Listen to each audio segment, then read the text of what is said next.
감사절기를 맞아서 우리의 모든 감사가 하나님께 아뢰어지고 또 회복되어지는 귀한 시간이 되기를 소망합니다. 오늘 우리에게 주시는 귀한 하나님의 말씀은 로마서 5장 6절에서 10절까지 말씀입니다. 로마서 5장 6절에서 10절까지 신약성경 245페이지에 있습니다. 로마서 5장 6절에서 10절까지 말씀 제가 봉독합니다. 우리가 아직 연약할 때에 기약대로 그리스도께서 경건치 않은 자를 위하여 죽으셨도다. 의인을 위하여 죽는 자가 쉽지 않고 선인을 위하여 용감히 죽는 자가 혹 있거니와 우리가 아직 죄인 되었을 때에 그리스도께서 우리를 위하여 죽으심으로 하나님께서 우리에 대한 자기의 사랑을 확증하셨느니라.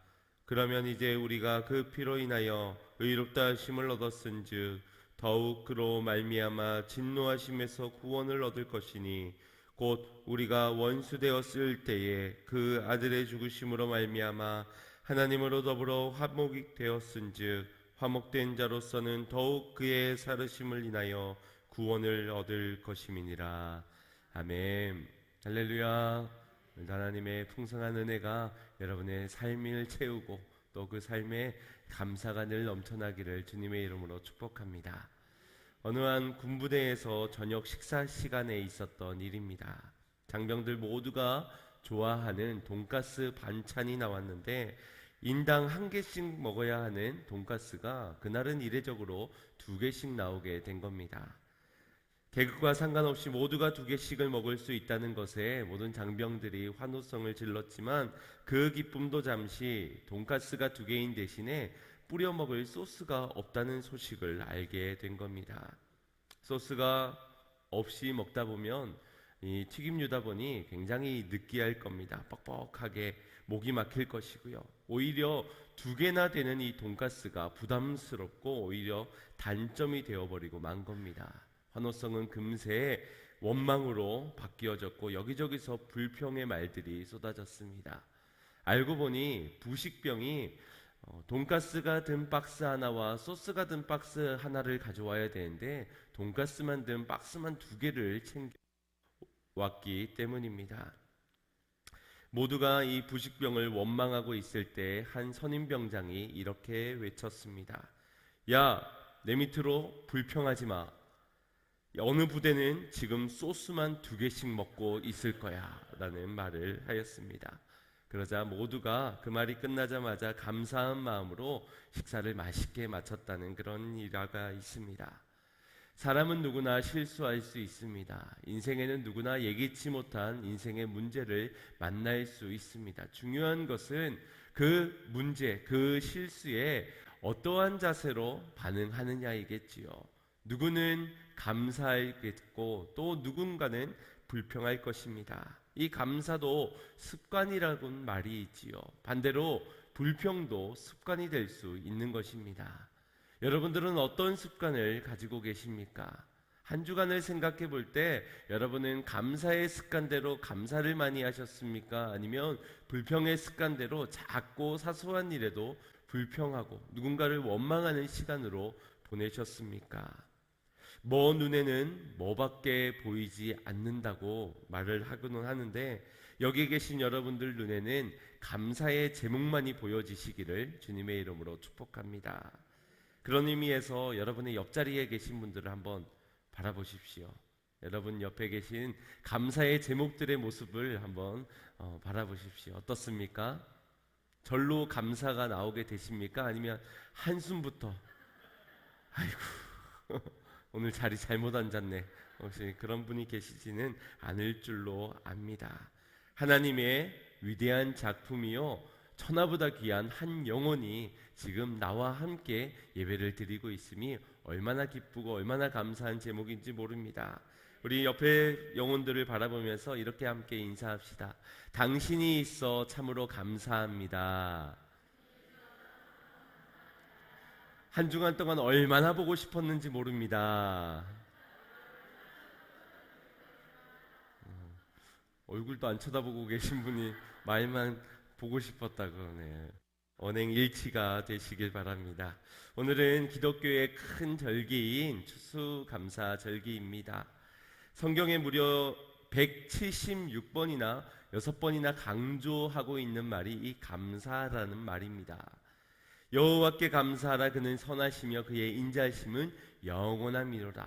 시편의 많은 구절에서 하나님께 감사할 것을, 감사한 생활을 살 것을 말씀하면서 찬송할 때도 감사하고 예배할 때도 감사하며 기도할 때도 이미 받은 줄로 믿고 감사하라라고 명하고 있습니다. 중요한 것은 많은 선지자들과 사도들이 감사를 말할 때 권면하는 말로, 부탁하는 말로 하지 아니하고 감사할 때 감사하라라고 명령문으로 말씀하고 있습니다. 선택이 아니라 의무요, 필수라는 것이지요. 그만큼 우리 그리스도인에게 있어서 감사의 생활이 그 무엇보다도 중요하다는 것입니다. 이 감사하라는 것의 최고봉, 데살로니가전서 5장 18절 말씀, 여러분 다들 아마 암송하실 말씀일 겁니다. 시작. 범사에 감사하라. 이는 그리스도 예수 안에 너희를 향하신 하나님의 뜻이니라. 아멘. 항상 기뻐하라부터 외우고 계셨던 분들이 약간 당황하실 수도 있겠는데, 이 범사에 감사하라, 우리 모두가 기억하는 말일 것입니다. 그럼에도 참으로 지키기 어려운 명령이란 것 또한 여러분도 아실 것입니다. 왜냐하면 어떠한 때에 감사하라가 아니라 범사에, 모든 시간에 늘 항상 감사하라는 명령이기 때문입니다. 우리가 평소 감사하게 되는 경우들을 보면 그래서 감사합니다, 그러므로 감사합니다 라는 말을 자주 합니다. 그만큼 무언가가 충족되어졌기 때문에, 내가 필요로 했던 것들이 갖추어졌기 때문에 그때에 우리가 그래서 그러므로 감사합니다 라는 말들을 할 겁니다. 그런데 그러한 삶에서는 범사에 감사라는 말씀이 여간 힘든 명령이 아닐 것입니다. 왜냐하면 이 감사라는 것이 늘 갖추어졌을 때만 드려지는 이벤트 정도였을 것이기 때문입니다. 범사가 감사되고 감사가 습관이 되기 위해선 그래서, 그러므로 감사가 아니라 그리 아니하실지라도 그래도 감사하다는 자세가 우리에게 필요할 줄 압니다. 현실을 보면 가정의 문제, 건강의 문제, 직장의 문제, 미래의 문제, 관계의 문제 등 여러 가지 문제들에서 감사의 제목을 찾기가 힘들 것입니다. 오히려 불평하고 불만할 것들의 제목이 더 많이 보이는 것이 사실일 것입니다. 그러나 순종의 사람은 주변 환경을 바라보면서 순종하지 않습니다. 오직 하나님만 바라보는 자가 온전한 순종을 드릴 수 있으시 감사 역시도 마찬가지입니다. 환경과 상황, 현실을 보면 우리의 감사가 뚝 끊겨지게 되겠지만 하나님만을 바라보는 자는 범사가 감사되게 될 줄 믿습니다.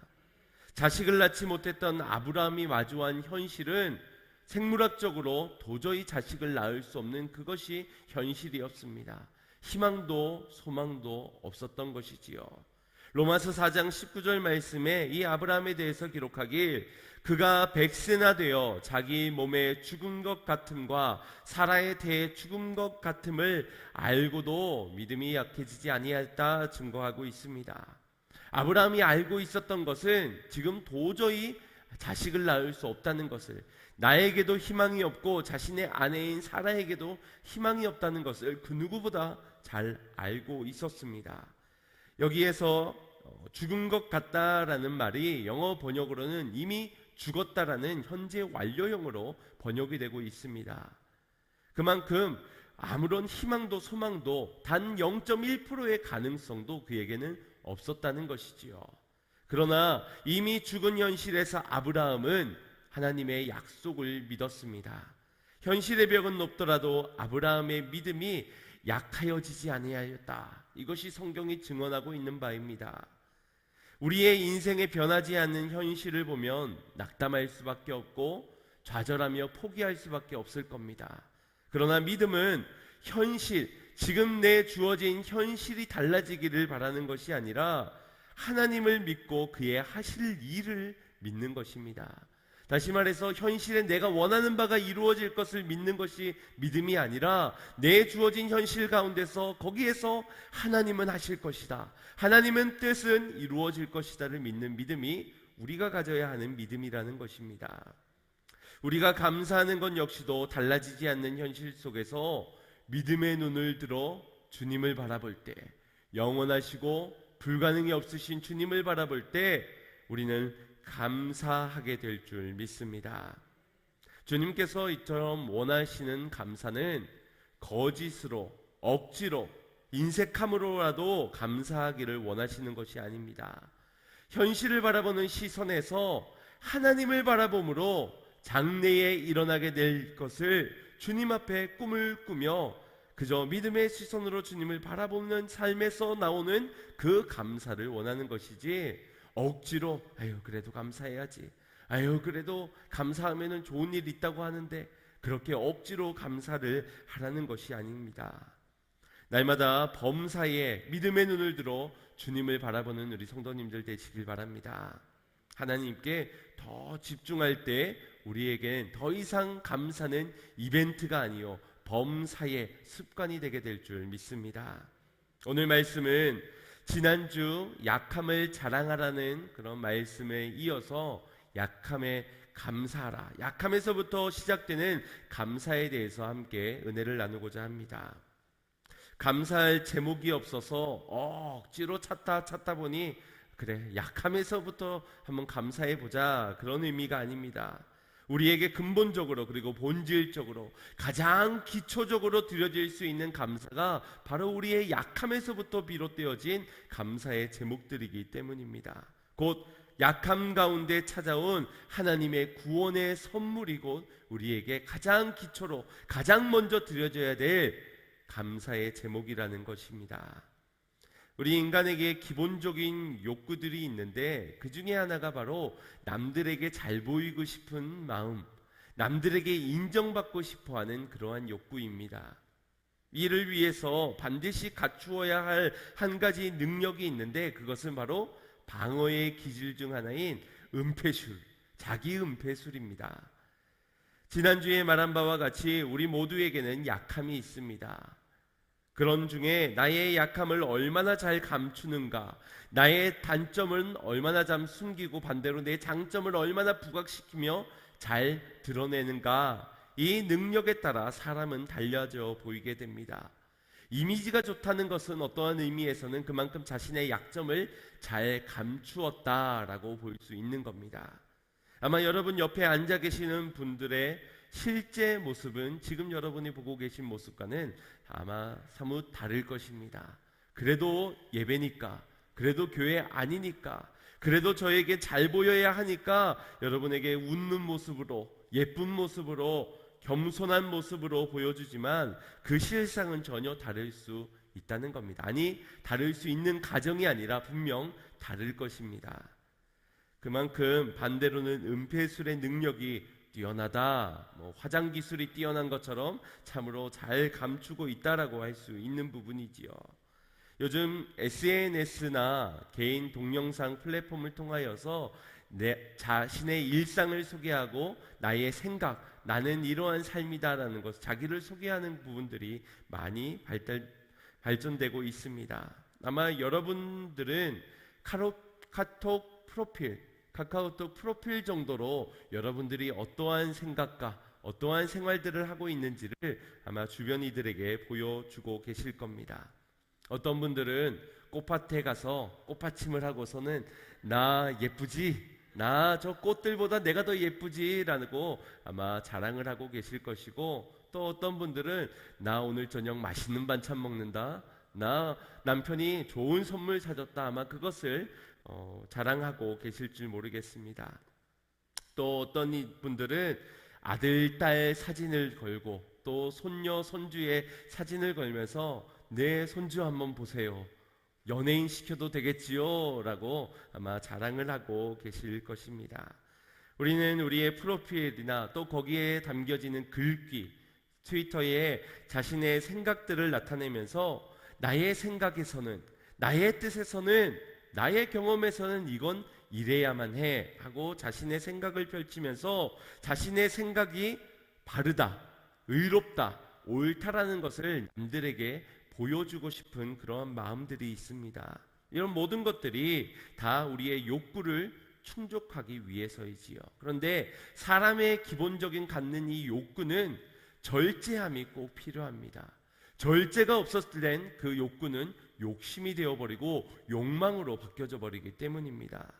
그런데 우리가 남들에게 잘 보이고 싶은 이러한 본질적인 욕구가 욕심이 되어버리는 나머지 남들보다 더 의롭고 싶은 마음, 그래서 이 땅에서 그 누구보다도 완전한 의인이 되고 싶은 마음을 갖기에 이르렀습니다. 그것은 욕심일 수밖에 없는 것이지요.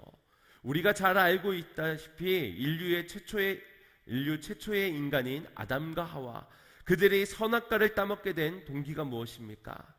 선악과를 따먹음으로 하나님처럼 되고 싶은, 하나님처럼 될 것이라는 생각 때문에, 다시 말해서 의인 중에 더 완벽한 하나님처럼 의인이 되고 싶은 마음에서 그들은 선악과를 따먹게 되었습니다. 그와 같이 우리 내면에도 남들보다 의인이 되고 싶은, 하나님 최고처럼 되고 싶은 욕망이 있다는 겁니다. 이를 위해서 반드시 필요한 능력이 바로 내 약함을 감추는 것이지요. 어떻게 하면 내 약함을 버리고 내 약함을 숨겨서 좀 더 의인처럼 보일 수 있을까? 이 일에 힘쓸 것입니다. 행여나 감추고 싶은 나의 약함이 드러나게 된다면 어떻게 됩니까? 큰 일이 일어나게 되지요.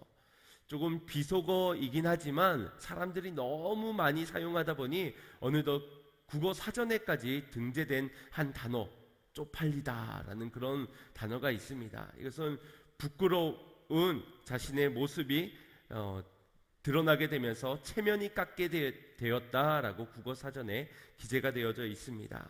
그런데 이 쪽팔리다는 말을 쓸 때 그냥 아우 쪽팔려 라고 말하지 않지요. 항상 따라 붙는 것이 아유 쪽팔려 죽겠네, 아유 쪽당해 죽겠네 라는 말을 따라 붙게 됩니다. 그만큼 자신의 약한 부분이 드러나게 된 것은 죽고 사는 문제라는 겁니다. 본문에는 로마서가 기록되어진 당시 로마 시대에서는 이와 비슷한 논쟁이 벌어졌습니다. 그 논쟁은 바로 누가 더 의인이냐 하는 논쟁이었습니다. 유대인들과 로마인들 그리고 이방인들 사이에서 이러한 논쟁을 가지고 서로의 지식을 앞다투어서 내가 더 의인이다를 주장하였습니다. 유대인들의 입장에서는 그들의 율법을 지켜 행하던 하나님의 명령을 우리는 이만큼이나 잘 지켜 행한다, 그래서 우리는 너희보다 의롭다라고 자신의 의로움을 강조하였습니다.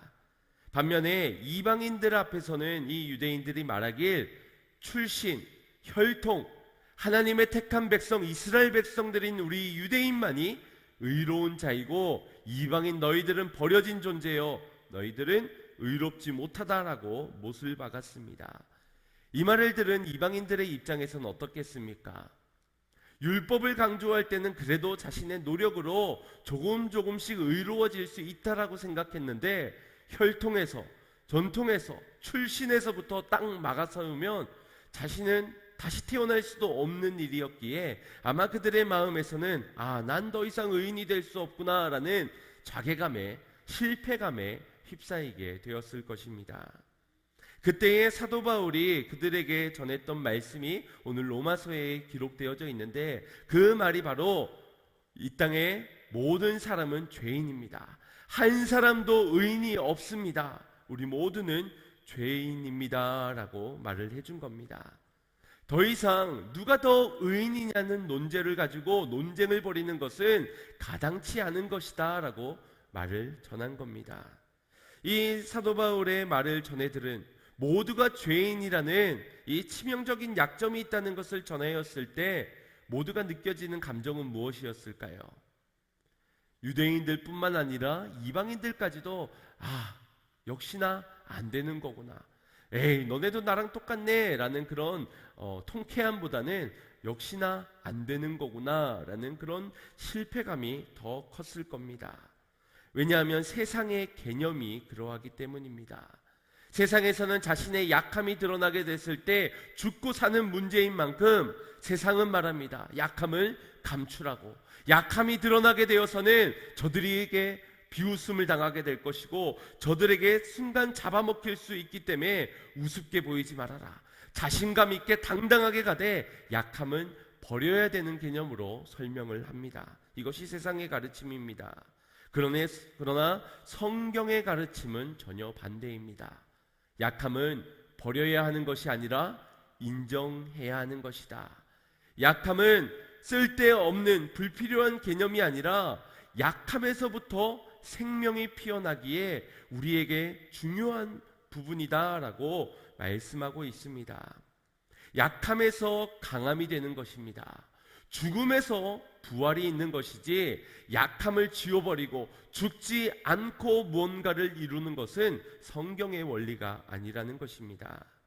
사도 바울은 여전히 죄인된 우리를 향하여서 그런 우리 죄인을 하나님께서는 의인으로 불러주셨습니다. 이 칭의에 대해서 선포를 해줍니다. 하나님의 은혜로 우리가 칭의를 얻게 되었다는 것을 선포해 준 것이지요. 그 칭의가 선포되고 나서도 우리에게는 여전히 달라진 것이 없습니다. 여전히 내 감추고 싶었던 죄의 모양들은, 우리의 단점들은 조금도 해결되지 못하였습니다. 그렇지만 그런 우리를 은혜로 불러주셨다는 겁니다. 언제 우리를 불러주셨는가, 그 때에 대해서 오늘 본문에 기록하고자 있는 부분을 함께 보길 원합니다. 6절, 8절, 10절 말씀을 보면 색깔이 칠해져 있듯이 우리가 연약할 때에, 우리가 단순히 믿음이 조금 연약해졌을 때에, 믿음이 흔들려졌을 때, 그때를 의미하는 것이 아니라 우리가 하나님을 알지 못하였을 때에 아무런 희망도 없고 소망도 없던 그때를 의미합니다. 그리고 8절에 우리가 아직 죄인 되었을 때에, 우리가 스스로의 노력으로 아무리 내 약함을 감추고 숨기려 하여도 도저히 감춰지지 않는 여전히 죄인 되었을 그때에를 의미합니다. 10절에는 우리가 원수 되었을 때에, 하나님의 선하심을 잃어버린 채 악함을 추구하며 살아가야 죄의 열매만 가득했던 그 하나님과 원수 되었을 그때에 우리를 의인으로 불러주셨다는 겁니다. 뭔가 우리가 노력을 하고 있고 우리의 약함이 감추어졌고 우리가 조금 당당하게 설 수 있었을 때에 우리를 의인이라 불러주신 것이 아니라, 우리가 너무나도 초라하고 숨어들고 싶은 그 연약할 때에, 죄인이던 때에, 원수되었던 그때에 우리를 불러주시며 우리의 모든 약함을 안아주셨던 것입니다. 6절과 8절 사이에서 우리가 주목하게 되는 한 단어, 누구누구를 위하여라는 말이 있습니다. 이것은 헬라어로 회페르라는 전치사입니다. 이 6절과 8절 사이에 무려 4번이나 반복적으로 이 회페르라는 단어를 사용을 하고 있는데, 먼저는 6절에 경건하지 않는 자를 위하여, 7절에 의인을 위하여, 또 선인을 위하여, 8절에서는 우리를 위하여, 아직 죄인된 우리를 위하여라고 이 회페르라는 전치사를 사용하고 있습니다. 이토록 반복적으로 사용하고 있는 것은 그를 위하여 무엇을 했는가, 이 부분을 강조하기 위해서입니다. 무엇을 하셨습니까? 그들을 위하여 죽으셨도다. 죽으심이노라. 그를 위하여 죽으셨도다. 그를 위하여 죽으심으로 자기 사랑을 확증하셨도다. 이토록 우리 약한 우리를 위하여, 죄인된 원수된 우리를 위하여 주님이 죽으셨다는 것을 말씀하기 위해서입니다. 여기에서 위하여라는 말을 생각해 볼 때, 그 위하여라는 말보다는 그들 때문에 라는 말이 좀 더 우리가 이해하고 받아들이기 쉬울 것 같습니다. 선인을 위하여, 의인을 위하여 죽는다 할 때는 위하여라는 말이 맞을 것 같지만, 경건하지 못한 자들을 위하여보다는 경건하지 못한 자들 때문에, 아직 죄인 되었던 우리 때문에 주님이 죽으셨도다라는 말이 더 맞아 보입니다. 그러나 하나님께서는 이마저도 주님은 때문에가 아니라 위하여로 말씀을 해주셨습니다. 왜입니까? 그분은 우리의 약함을 이미 알고 계시기 때문입니다. 몰랐던 것을 마주한 것이 아니라 알고 있기 때문에 그분은 우리를 위하여 죽으신 것입니다. 결국 우리의 약함을 아시고 용납하시고 없애버리고 싶은, 버리고 싶은 우리의 약함을 안으시기 위하여 위하여라는 단어를 사용하셨던 것이지요. 예수님의 족보를 보더라도 그 족보의 약함 투성이었습니다. 정말 이 죄인만큼은 사라져야 될 것 같은데, 이 창녀만큼은 그 족보에서 사라져야 될 것 같은데, 그것들을 다 기록하며 세상적인 시선으로 봤을 땐 약함이 가득한 그런 족보 가운데 주님은 나셨습니다. 또한 그분의 사역을 보더라도 약함 투성이었습니다. 많은 기적이 있었지만 반면에 또 많은 사람들의 핍박과 박해 속에 도망을 다니기도 하셨습니다. 심지어 가장 완전한 구원의 십자가에서도 주님은 채찍에 맞으시고 수모와 조롱을 당하시며 죽으시기까지 하셨습니다. 그분은 자처하여 그 약함 가운데로 들어가셨습니다. 이 모든 것이 약한 우리를 위해서였습니다. 고린도후서 말씀에 보면 우리를 부욕해 하시기 위하여 그분이 가난을 직접 자처하시어 가난의 몸으로 오셨다라고 말씀하십니다. 이처럼 우리의 약함을 전지전능하신 창조주 하나님께서 약함 그대로를 입고 그리고 그대로 구원을 이루어 주신 것입니다. 이것이 세상이 보는 눈에는 완벽한 성공이 아닐 수 있으나 이것이 바로 완전한 사랑의 확증임을 믿으시길 바랍니다. 왜냐하면 우리가 가진 가장 약함이 바로 이 죄이기 때문입니다. 내가 볼 때 나의 약함 감출 수 있는 것으로 여기지만 본질상 우리의 가장 약함은 죄성, 그 어떤 것들로 감추어질 수 없는 이 죄 때문에 주님은 이 죄의 문제를 해결할 수 있는 유일한 방법, 그분이 죄의 인간의 약함을 가지고 그 십자가에 달려 죽으시면서 그 사랑을 확증하여 주신 것입니다. 이 방법으로만 우리의 약함이 강함이 될 수 있기 때문에 인간에게는 두 가지 병이 있다고 합니다. 한 가지는 죽음의 병, 또 한 가지가 바로 이 약함의 병입니다. 결국 죄인이기 때문에 이 두 병은 인간이라면 모두가 가질 수밖에 없는 것입니다. 예수님께서도 인간의 몸, 인간의 약함을 가지고 이 땅에 태어나셨기에 죽음의 병 그리고 약함의 병, 이 두 가지도 그분에게도 계셨습니다. 이 병은 감추어야 하는 것이 아닙니다. 감추어져야 하는 것이 아니라 숨겨져야 하는 것이 아니라 고쳐져야 하는 것입니다. 그런데 의사 되신 주님은 이 병을 고쳐주시기는 하시지만 이 병을 없애주시지는 않으십니다. 도려내고 없는 것처럼 그렇게 해주시는 것이, 이전으로 돌려놓는 것이 우리가 원하는 바람일지 모르겠지만 주님은 그리하지 아니하신다는 겁니다. 죽음의 병을 없애는 대신에도 죽음 그 이후에 새 생명을 살게 하셨습니다.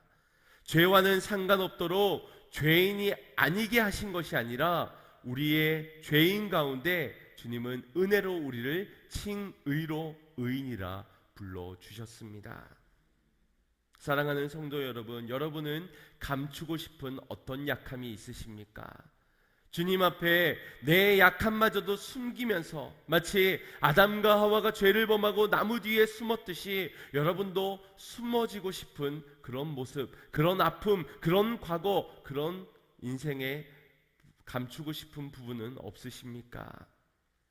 지금까지 우리가 상황이나 환경에서 혹은 내게서 보여지는 이 약함을 바라볼 때 그것을 대했던 우리의 태도를 생각해 보면 어떻게 하면 더 잘 감출 수 있을까 생각하며 아마도 여러분의 약함을 미워하였을 것입니다. 나의 약함을 미워한 나머지 나를 미워하기까지 하였고, 때로는 내 남편을, 내 아내를 미워하고 또 내 뜻대로 되지 않는 자식을 미워하기까지도 하였을지 모릅니다. 그렇게 내 환경, 내 상황에 주어진 것들이 약해졌을 때는 그것이 다 미워 보이고 또 그것을 허락하여 준 하나님마저도 미워했던 적은 혹시 없으십니까? 이제는 우리가 우리의 작음을 알고 그 작음에서 피어난 주님의 크신 사랑을 바라보며 감사가 회복되어져야 될 줄 믿습니다. 내게 주신 선물인 자식을 미워하는 것이 아니라 그들을 통하여서 하나님의 마음을 알아가게 하신 것, 애통한 마음으로 자식을 품을 수밖에 없던 부모의 마음, 그것을 통하여 하나님이 나를 향하신 이 죄인된 자가 방황하며 방탕했던 나를 향했던 주님의 마음을 알아갈 수 있는 통로가 되므로 우리가 우리의 약함을 다시 다른 자세로, 다른 시각으로 바라봐야 할 줄 믿습니다. 그렇다면 이제 우리의 약함은 자랑이 될 것이요, 약함에서부터 시작되어진 감사가 비로소 회복되게 될 줄 믿습니다. 예수님께서 이 땅에 오신 이유는 건강한 사람을 위해서가 아니라 병든 자를 위하여 이 땅에 오셨습니다. 왜 주님이 나 같은 자를, 나만큼 부족한 자를 택하셨는가? 그 이유는 우리가 그토록 부인하고 싶은 우리의 약함 때문입니다. 피하고 싶고 부인하고 싶고 감추고 싶고 없애고 싶은 우리의 약함 때문에 주님은 그 사랑으로 우리에게 다가와 그 사랑을 확증해 주셨다는 것입니다. 우리의 죄가 가득하기 때문에 하나님과 원수된 나를 위해 주님은 오셨고 그런 나를 위해서 대신 죽으셨습니다. 그렇다면 이제 우리의 바라보는 우리의 약함은 더 이상 지워져야 하는, 감춰지고 버려져야 되는 약함이 아니라 내 약함에서 피어날 주님의 강함을 의지하고 내 약함 가운데 임한 주님의 사랑을 노래하며 범사가 감사가 되어지는 그런 신앙으로 변화되어져야 될 줄 믿습니다. 우린 더 이상 교만할 수 없고 그리 아니하실지라도 감사할 수밖에 없는 인생임을 기억하시기를 바랍니다. 이제 우리의 고백, 나는 비록 약하나 그러나 주님은 완전하십니다. 나의 약함을 통하여서 주님이 하실 일이 있는 줄 믿습니다. 하나님의 그 능력, 하나님의 약속, 하나님의 계획하심, 그분의 사랑, 오늘 그 사랑이 날 살렸고 그 사랑이 날 승리케 하셨음을 감사함으로 고백하는 우리 모든 성도님들 되시기를 주님의 이름으로 축원드립니다. 우리 같이 찬양하는 가운데 함께 우리의 약함을 주님 앞에 내어놓았으면 좋겠습니다. 세상 가운데 감추고 버리는 것이 아니라 나 약하지 않다라고 세상 앞에 교만하게 외치는 자가 아니라 방어의 기질, 어떻게 하면 은폐하고 숨길 수 있을까가 아니라 어떻게 하면 내 약함을 통하여서 주님이 자랑되어질 수 있을까? 내 약함을 사용하실 주님을 기대하는 우리가 되기를 소망합니다. 우리 이 찬양을 부르시면서 우리의 약함을 돌아보고 그 약함을 통해 하나님이 드러나실 그것을 기대하며 우리 함께 찬양하고 기도했으면 좋겠습니다. 고백합시다. 거룩하신 하나님,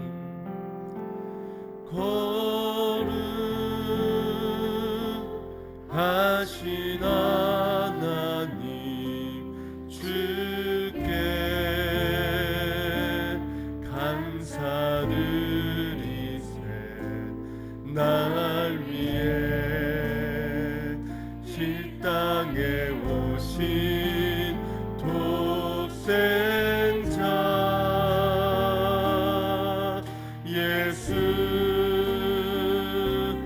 나의 마음과 뜻 다해 주를 사랑합니다. 날 위해 이 땅에 오신 독생자. 다시 한 번 더 거룩하신 하나님, 거룩하신 하나님,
나의 약함, 나의 부족함, 이 모든 것 주님께서 하십니다.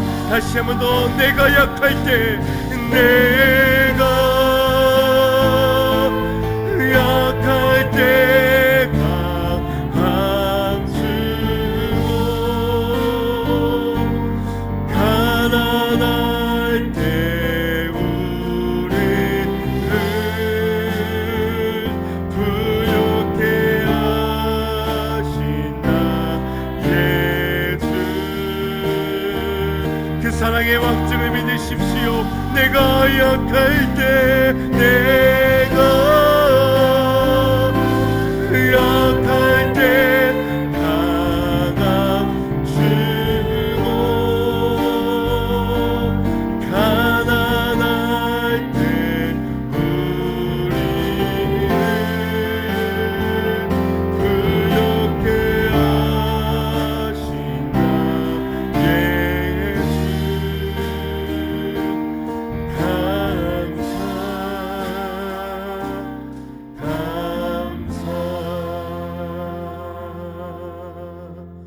주님, 오늘 우리의 인생 가운데서 기본적인 욕구가 있었고 그 욕구가 누려지는 가운데 아버지님, 우리가 잘못되어진 욕망을 품어 하나님처럼 되고 싶은, 더 의인처럼 되고 싶은 마음에서 어쩌면 하나님께서 내게 허락하여 주신 약함, 그것을 통하여 하나님 하실 일이 있어 허락하여 주신 우리 안에서의 약함을 부인하고 싶었던 것 같습니다.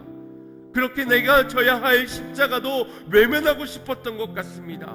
내 의인 되기 위하여 하나님 최고처럼 되고 싶은 우리의 죄성 때문에 우리의 약함을 그토록 감추고 싶었던 것 같습니다. 주여, 이런 우리를 용서하여 주시옵소서. 이 시간 우리 같이 합심하여 기도할 때, 주님, 그럼에도 오늘 이런 약한 자를 찾아오시어 사랑을 확정하여 주신 주님, 내가 연약할 때에, 내가 죄인 되었을 때에, 내가 아직 원수 되었을 그때에 찾아와 나의 약함을 안아주시고 그 약함 그대로를 품어주신 주님, 이제 내가 나의 약함을 통하여 주님을 자랑하는 인생으로, 나의 약함을 통하여 시작되어질 아버지의 놀라운 역사를 기대하며 감사가 회복되어지게 하여 주시옵소서. 부욕해 하신 주님께 모든 감사, 범사가 감사되어지게 하여 주시옵소서. 우리 이러한 기도 제목으로 함께 기도하기를 원합니다.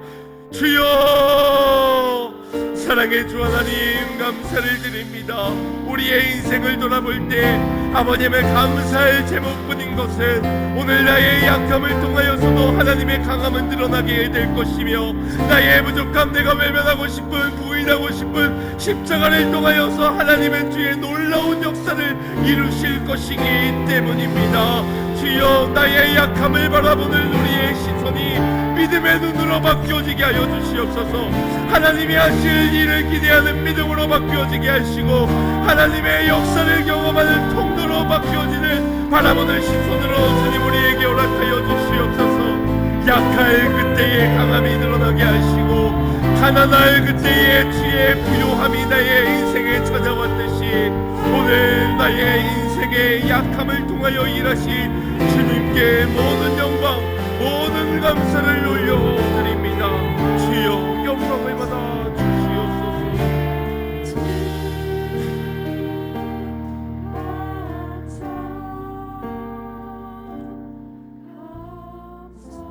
사랑의 주 하나님, 감사를 드립니다. 보잘것없는 우리의 인생에 아무리 노력하고 아무리 수고하여도 우리의 죄의 문제를 우리의 힘으로 해결할 수 없어 우리는 늘 감추어야 할 약함이 너무나도 많은 그러한 사람이었습니다. 그러나 주님께서는 우리의 약함을 아시고 그 약함을 괜찮다 말씀하여 주시며 이런 나를 살리시고 이런 나를 사랑하여 주시어 승리케 하여 주심을 감사를 드립니다. 이 은혜 받은 자, 이 사랑이 확정되어진 것을 믿는 자마다 아버지며 범사가 감사되게 하여 주실 줄 믿습니다. 삶의 자리에서 우리의 약함을 미워하지 않고 이제 그것을 통하여 하나님 하실 일을 기대하는 가운데 기도하게 하시고 기대하는 가운데 감사하게 하여 주시옵소서. 감사를 드리오며 예수님의 이름으로 기도드리옵나이다. 아멘.